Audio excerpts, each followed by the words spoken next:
খৈয়াছড়া ঝর্ণায় ক্যাম্পিং। তো গাইস, এখন আমাদের যাত্রা হচ্ছে খৈয়াছড়ায়।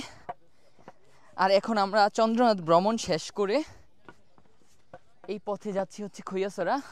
এখান থেকে একটা সিনজি ঠিক করলাম খৈয়াছড়া যাওয়ার জন্য।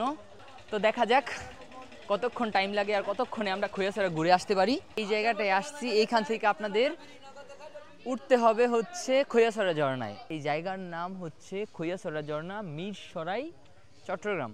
এখানে আপনারা যে আশেপাশে যেই হোটেলগুলো দেখতেছেন, দুপুরের খাবারের অর্ডার দিয়ে আপনার খৈয়াছড়া ঝর্ণা উপভোগ করে তারপরে মনে করেন এখান থেকে খাওয়া দাওয়া করে আপনারা আরেকটা স্পটে যেতে পারবেন। এই রুট ধরে যেতে হবে। এই দিক দিয়ে মনে হয় 3 কিলোমিটারের মতো রাস্তা আপনাদের ট্রেকিং করতে হবে। আমরা কিছুক্ষণের মধ্যে বেরিয়ে পড়ব। দেখা যাক আমাদের জার্নিটা কেমন হয়।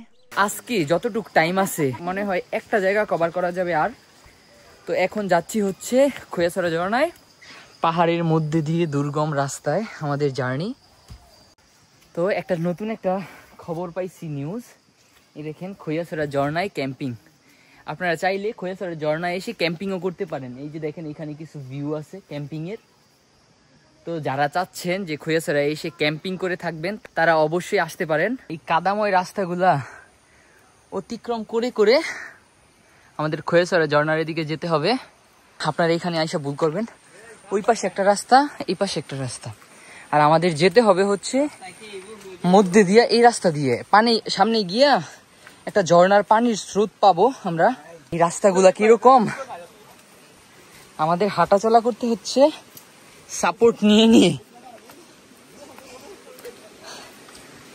একটা জিনিস দেখাই, এই যে এই জায়গাটা দেখেন, এই জায়গায় পা রেখে যদি একটা মোচড় খায়, মোচড় খেলে সাথে সাথে শেষ পাটা।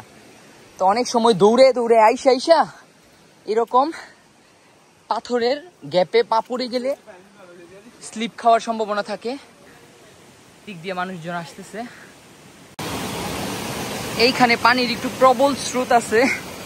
প্রবল বলতে তাও এত বেশি না। এই যে এই দেখেন, এই পানিগুলা মূলত আসে হচ্ছে খৈয়াছড়া ঝর্ণার যেই পানিটা, ওই পানিগুলাই স্রোতে এদিকে নিয়ে আসে। এইটা হচ্ছে প্রথম ঝর্ণার পানিগুলা। এই সামনে যেটা দেখাবো আপনাদের, ওইটা হচ্ছে খৈয়াছড়া যাওয়ার জন্য প্রথম যে ঝর্ণাটা পাবেন ওইটা। এই যে এইটা হচ্ছে ফার্স্ট ঝর্ণা। এই দেখুন, এইটা হচ্ছে ছোট ঝর্ণাটা, আর উপরে যেটা আছে ওইটা হচ্ছে সবচেয়ে বড় ঝর্ণা। আমরা তা আপনাদের বড় ঝর্ণাটাও দেখাবো। আর এই ঝর্ণার পানিগুলা এইখান দিয়ে আইসা প্রবাহিত হয়ে একবারে নিচে চলে যায়।